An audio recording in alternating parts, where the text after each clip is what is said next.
everyone, and welcome to North of 60, and I'm glad you're here with us. I hope you enjoy the show. My name is Jane Howington. I'm filling in for Heidi Schweikhofer while she's taking a little break. She'll be back next month, and looking forward to seeing you all again. We have, in Hudson, we've had several groups that have done different things related to senior activities. We have had a group called, they call themselves kind of the lunch bunch, that for years have had a lunch on a Friday and so on. And then a couple years ago, we developed a kind of a senior network, and we've been having programs with that. Those two groups have now joined together, so we're all under the same roof, so people don't have to be so confused about which group or what group. We're all one group. Yeah, But that's a lot easier. I wanted to ask, I have two guests here that I thank you so much for coming. Both serve on the Hudson Senior Network, but I wanted to start with Rich and have you give a little background about you and what made you involved and want to be involved with senior services. Yeah, sure. Thank you, Jane, for the invite. For me, it's been all I've ever done. So out of college back in 1981, 40-some years I've been working with the elderly. And what that entailed with working with the elderly was building, managing nursing homes, assisted living centers, hospices, home cares, independent living. So it's all I've ever done since an early age. And I'm currently doing it now in servicing residents that are seniors in Hudson today. Okay, good.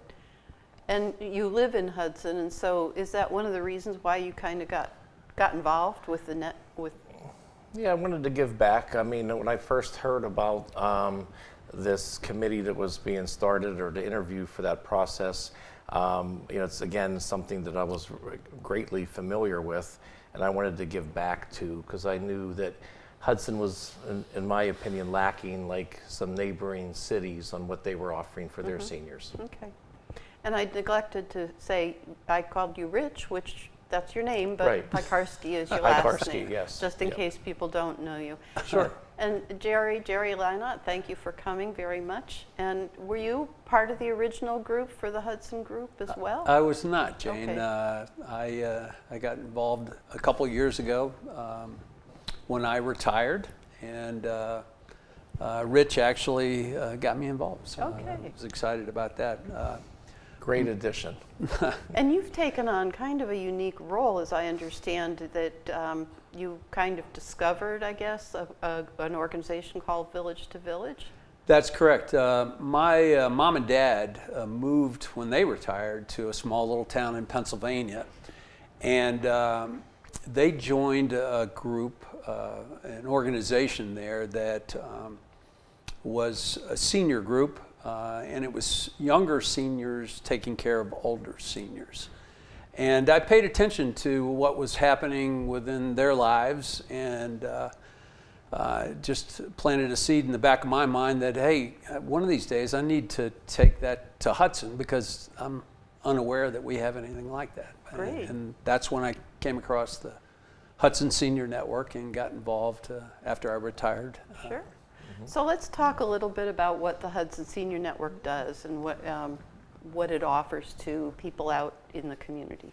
Sure. I'll probably start back where we all began, and it was probably about 4 or 5 years ago when the previous mayor, David Basil, had found, I think he wanted really to fact find, a committee on what the needs were for Hudson seniors. And he ended up interviewing, through a process, and I think there was 10 that were chosen for that committee. And then we started out with really the basics, like, surveys of what, to the Hudson senior community and what they might need and what would they like to see. So with a zero budget, it was kind of hard to make a lot of requests happen. But we did our best as far as getting like some communication out, and we really jump-started. We slowed down for a period in time because of COVID, and then after COVID kind of did its course, at least in getting people out again, we ended up really picking up and doing fantastic. Now we're offering a educational seminar or guest speaker every second Wednesday of the month. There's a lunch included in that. And then also there's another program on the fourth Wednesday of each month. This is all at City Hall on the first floor, on the basement floor, with desserts and some snacks. But in addition to that, there's a lot of what I call strengthening and prevention of falls. You know, a lot of those groups, mind games, you know, as far as, you know, helping develop, you know, and keep your mind sharp too. So there's a lot that we're offering right now. And it's getting more and more complicated every year to become older, because it's more complicated to figure out Medicare and Medicaid and veteran services and so on. So Absolutely. these speakers have really been well received, I think. I agree. Yeah, we've really done a great job as far as getting the topics that are in pretty much high demand. So here's a simple question. Lunch is provided the second Wednesday of every month. How does that happen? There's been some generous people or groups or companies that have sponsored those luncheons. Mostly the area nursing homes, assisted livings in Hudson or the surrounding area right now. So they've done a great job and stepped up, and it's really been helped us out a lot. And Western Reserve, the hospital, has also been involved, as I understand it. Correct. And they also have senior programs that they offer. So at the hospital, yes. Yeah, that's a good outreach as well. So the Hudson Senior Network has, as I understand it, we have now developed into a nonprofit, and we get some grants occasionally, get funded from grants and so on. How are we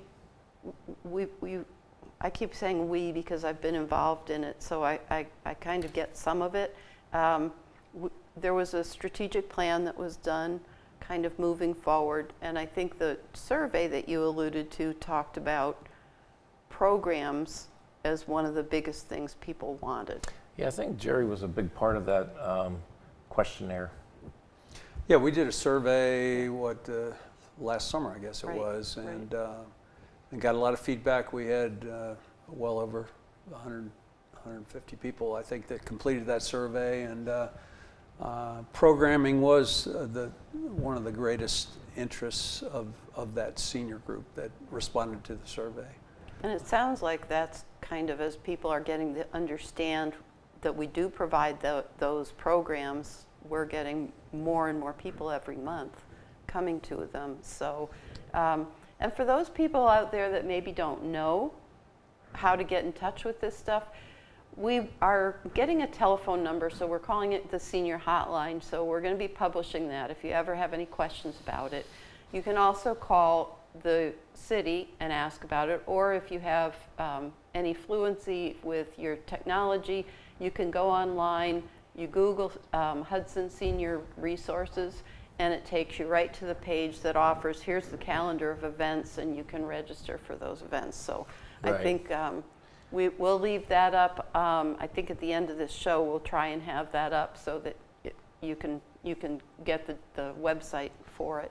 Yeah, just in case, it's www.hudson.ohio.us/seniors. Good. Yep. So tell me about Village to Village. Village to Village. Well, I think I mentioned that I came across the Village to Village network model through my parents over in Pennsylvania. And basically it's younger seniors helping older seniors. And to give you a little background about the Village to Village network and that model, it began in Boston, Massachusetts back around 2000. And by a small group of seniors in the Boston area who wanted to offer additional services to older adults. And I guess they thought, why not do this across the country? We built this model. So in 2009, they rolled it out across the country, and today I believe there's almost in excess of 200 cities across the country that offer a village-to-village network, senior network. Are there any close by? There's several in Cleveland, up on the east side of Cleveland, up in Beechwood, Mentor. There's a very strong village that's been in place for, I guess, 10 years now down in Columbus. Mm-hmm. And it's a hub and spoke village where it involves 2 or 3 different cities in the Columbus area. We've been in touch with them. It's a great wealth of information. And as a associate member, which we are here in Hudson, we're a growing senior network. We have access to the brain pool mm-hmm. across the country, and so we don't have to reinvent the wheel. We've got PowerPoint presentations, information on how budgets should be set up, financial statements, programming, et cetera. So do you think that that's something for the future that we'll be growing into? Absolutely. Okay. I think that is the future. Today we offer programming. We do a really nice job, but that's kind of the first step.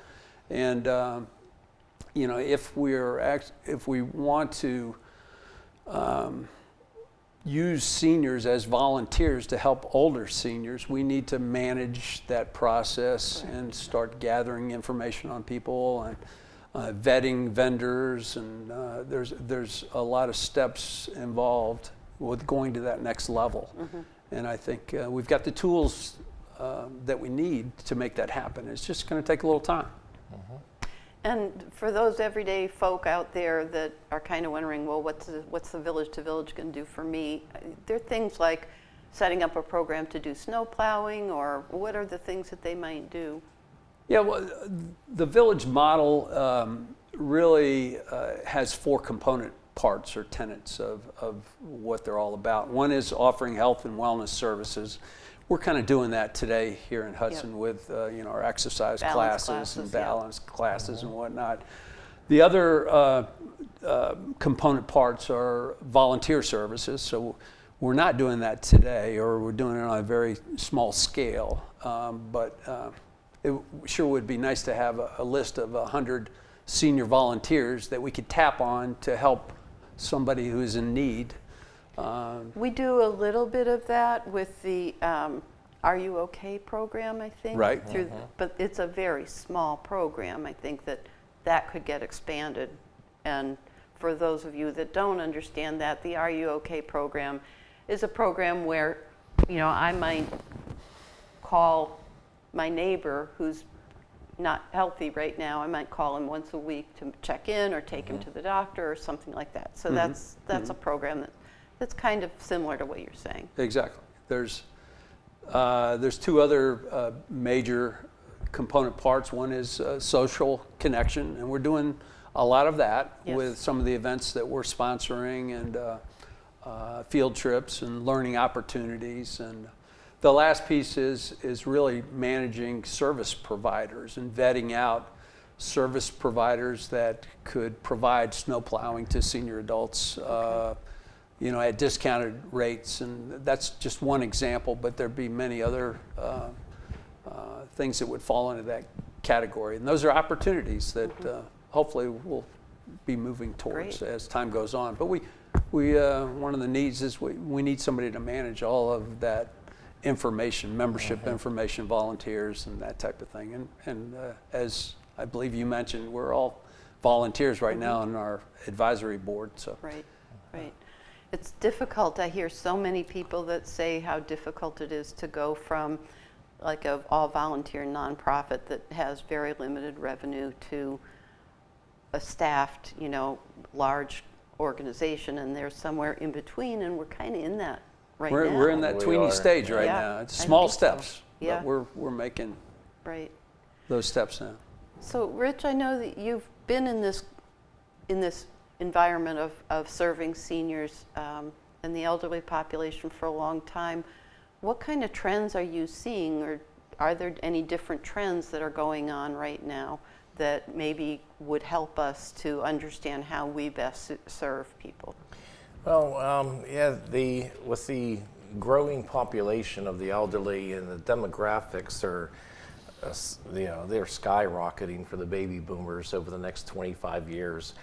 So that's why I think most people might see, a nursing home or rehab center or assisted living built on every corner.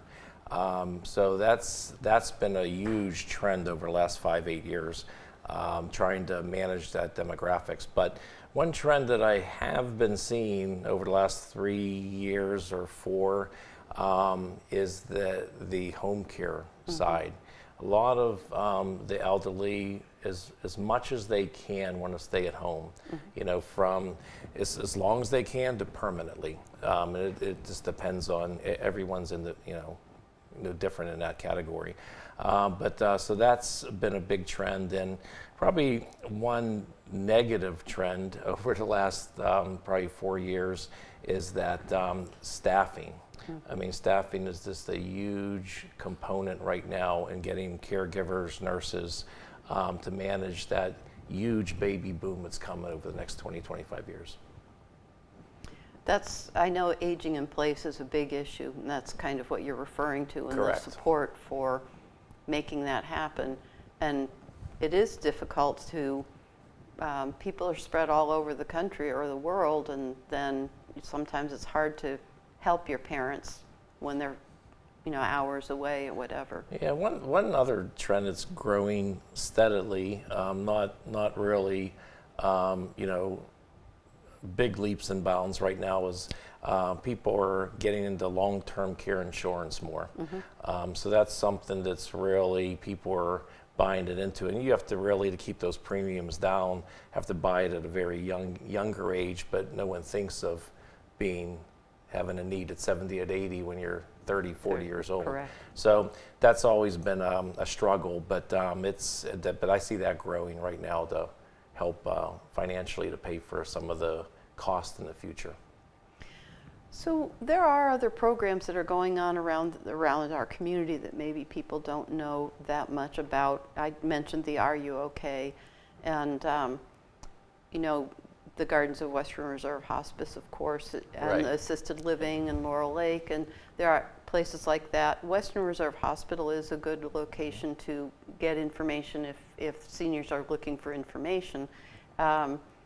We do have a food pantry for people that are on fixed incomes. There are ways that you can get your food delivered from them, and we have an interfaith council that I think people don't necessarily know that is there.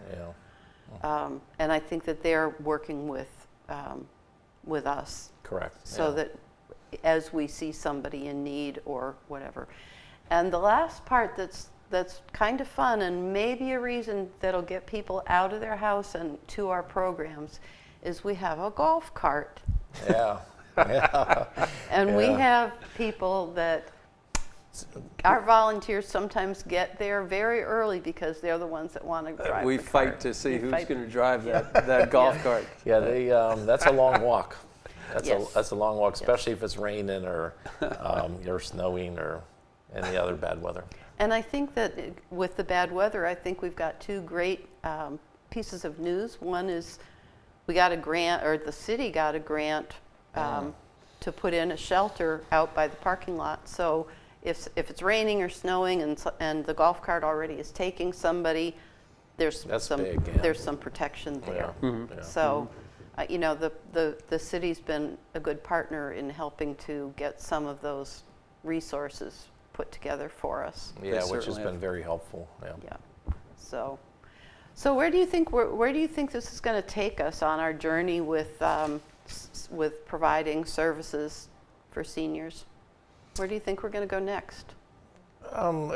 For me, I think funding is huge. Because we have a lot of great ideas, right now, and we know what our seniors need and want, for the most part.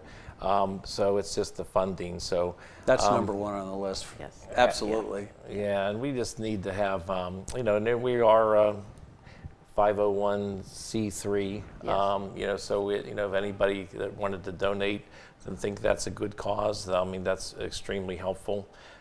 So those. And that's through the Community Foundation, I believe. Correct. Okay. Correct. Yeah. So that's kind of the biggest thing. I think, like I said, we have all our ideas lined up, you know, but now, you know, we just need some funds to make some things happen.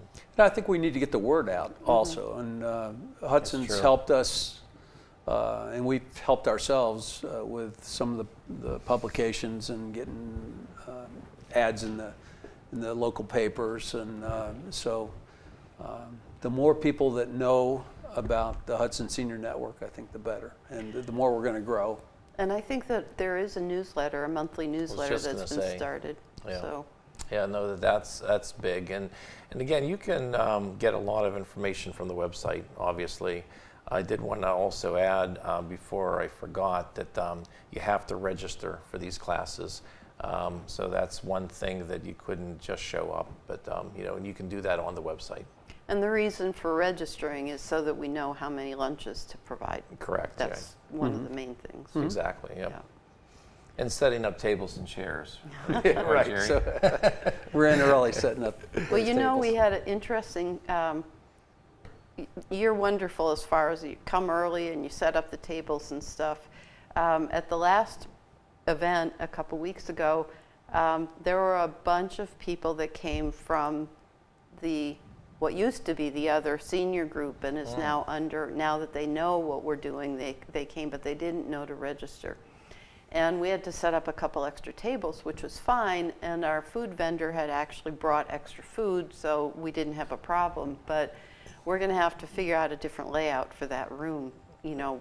Yeah, we're really that. growing. It's really nice Yeah. to see. It's- Yeah. And you know, again, for those of you that haven't been there, it's so much fun. Everybody loves it. You get good information, you get a good lunch, and you have camaraderie. And it's just such a nice social environment before and after. Yeah, and maybe Jane, I think like you know, some of the things, if people don't know about us at all, I mean, we had chest compressions done and AEDs, how to use Not an on AED. ourselves. Right. Yeah, there was a couple mannequins there. But so that was an excellent job. That was really well attended, you That know, was for, good. and I don't know if, I believe it was, I don't know if it was not CPR certified, but it was something that, you know, everyone should know those two things. How to use that machine now. You know, Right. it's one thing to have the machine in the building, but to be able to understand how to use it. And how to, what we did was how to put out a fire with a fire extinguisher. I mean, a lot of people see fire extinguishers in their home and businesses, but to actually pull one off, a lot of people just have high anxiety on Yes. what to do next, you Yes. know. And then what we had just recently in March, the scams for the elderly, that was very educational as far as what people are getting scammed at in Hudson.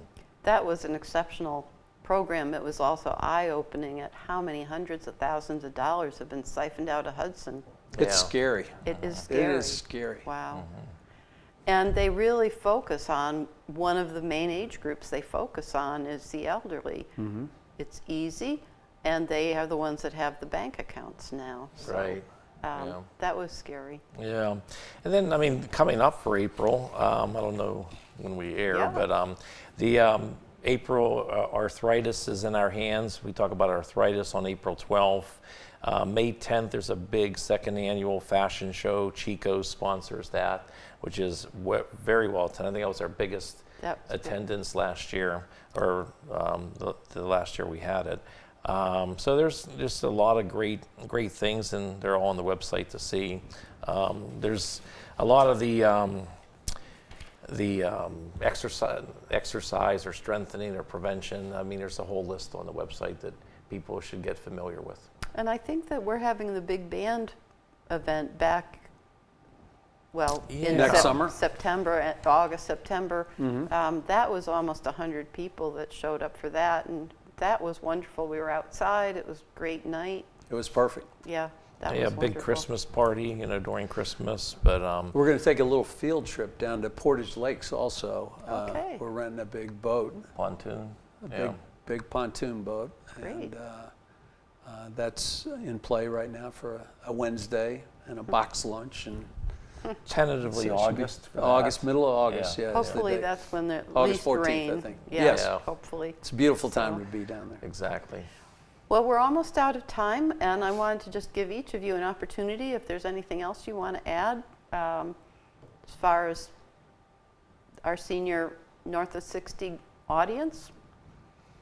You know, I'd just like to tell everybody, if you've never been yet to one of our seminars or one of our classes, please try it once. You know, I think you'll be hooked, and then tell your friends.